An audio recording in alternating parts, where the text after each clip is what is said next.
তো hello friends, আমি Sandeep and আপনারা দেখছেন লার্নিং দুনিয়া 2.0 ইউটিউব চ্যানেল। তো আবারও কিন্তু আপনারা যারা আপার প্রাইমারি বা উচ্চ প্রাথমিকের শিক্ষক নিয়োগ প্রক্রিয়ার সাথে যুক্ত চাকরি প্রার্থী রয়েছেন, তাদের মধ্যে অনেকেরই কিন্তু একটা বিষয় নিয়ে প্রশ্ন রয়েছে বা একটা বিষয় নিয়ে কিন্তু টেনশন রয়ে গেছে এখনো পর্যন্ত। বিষয়টা কি? বিষয়টা হচ্ছে রিজার্ভেশন পলিসি। আপাতত সকলেই কম বেশি জানেন যে রিজার্ভেশন পলিসিটাই একমাত্র ইস্যু আমাদের আপার প্রাইমারির এই নিয়োগ প্রক্রিয়ায় পরবর্তীতে বাধা ক্রিয়েট করার জন্য। সেই কারণে চাকরি প্রার্থীরা বারবার এই বিষয়টা নিয়ে টেনশনের মধ্যে পড়ে যাচ্ছেন যে জাজমেন্ট প্রকাশিত হলেই আবার এই রিজার্ভেশন পলিসিটাকে টেনে আনা হবে না তো?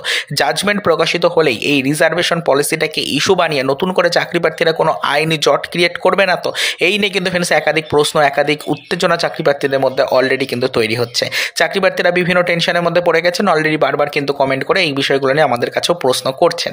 তো আপাতত আপনাদেরকে সরাসরি জানানোর চেষ্টা করি যে এই টপিকটার উপরে পার্টিকুলারলি আপার প্রাইমারি চাকরি প্রার্থী মঞ্চের সদস্যরাও কিন্তু বক্তব্য রেখেছেন।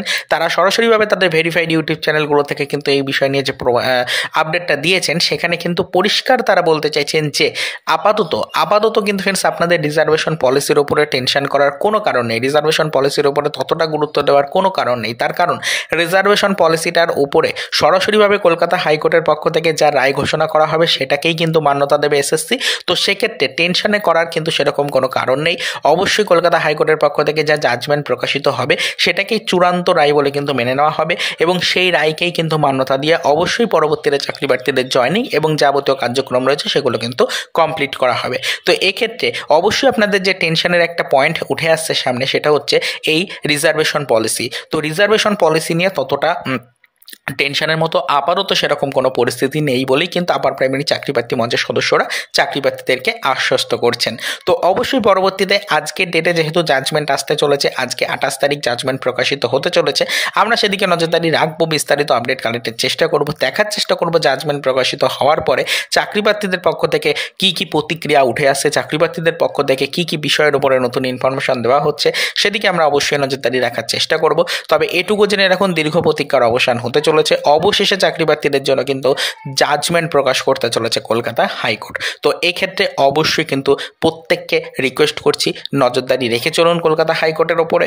আশা রাখছি যে জাজমেন্ট প্রকাশ করবেন বিচারপতিরা, সেই জাজমেন্ট নিয়ে সকল চাকরি প্রার্থীরাই কিন্তু খুশি থাকবেন এবং অবশ্যই সেই জাজমেন্টের উপরে বেস করে পরবর্তীতে এসএসসি খুব শীঘ্রই তাদের রিক্রুটমেন্টটাকে ক্লোজ করতে পারবে। তো আপাতত এই পর্যন্তই। রিজার্ভেশন পলিসি নিয়ে অনেকেই অনেক ধরনের প্রশ্ন করছেন। গতকালকে যখন এই জাজমেন্টের ডেট ঘোষণা করা হয়েছে তারপর থেকে অনেকেই কিন্তু অনেক ধরনের প্রশ্ন করে চলেছেন। তো অবশ্যই কিন্তু পার্সোনালি সেরকমভাবে রিপ্লাই না দিতে পারার কারণে আমরা অত্যন্ত দুঃখিত। তবে আজকের এই ছোট্ট ভিডিওটির মাধ্যমে সরাসরিভাবে আমাদের কাছে যেটুকু আপডেট ছিল এবং আপার প্রাইমারি চাকরি প্রার্থী মঞ্চের সদস্যদের পক্ষ থেকে যেটুকু ইনফরমেশন ছিল আমাদের কাছে, সেটা আপনাদেরকে বললাম। আশা করি আপনারা সকলে এই বিষয়টা বুঝতে পারলেন। পরবর্তীতে এই বিষয়ের উপরে আদার্স কোনো ইনফরমেশন আসলে অবশ্যই সেটা আমাদের চ্যানেলে ভিডিওর মাধ্যমে কিন্তু ডিটেলস আপনাদেরকে আমরা জানানোর চেষ্টা করব। তো আপাতত এই পর্যন্তই। চলুন দেখা হবে নেক্সট ভিডিওতে পরবর্তীতে আমাদের আপার প্রাইমারি রিলেটেড কিছু আদার্স অফিসিয়াল আপডেটের সাথে।